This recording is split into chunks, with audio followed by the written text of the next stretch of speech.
Assalamu alaikum everyone. Hope you are well and doing great with my channel. আজকের এই ভিডিওতে আমি আপনাদের সাথে শেয়ার করব একটি অ্যাডভান্স ইংলিশ স্ট্রাকচার।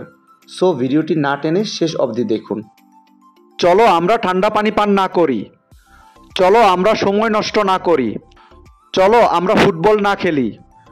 চলো আমরা বাজারে না যাই।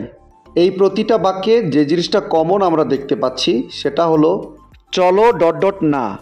সো যখন আমরা কোনো সেন্টেন্সে এই ধরনের বাক্যটি দেখতে পাবো সেক্ষেত্রে আমাদের ব্যবহার করতে হবে let's not.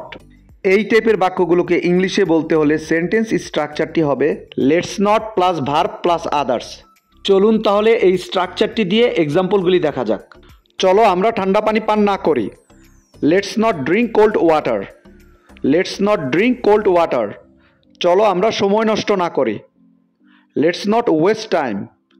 Let's not waste time. চলো আমরা ফুটবল না খেলি। Let's not play football. Let's not play football. চলো আমরা বাজারে না যাই। লেটস নট গো টু বাজার। লেটস নট গো টু বাজার। আই হোপ এই স্ট্রাকচারটা আপনারা ভালোভাবে বুঝতে পেরেছেন। Now it's your turn. চলো আমরা ভুল না করি। চলো আমরা ভুল না করি। এই বাক্যটি ইংলিশে কী হবে আপনারা কমেন্টে লিখে জানাবেন।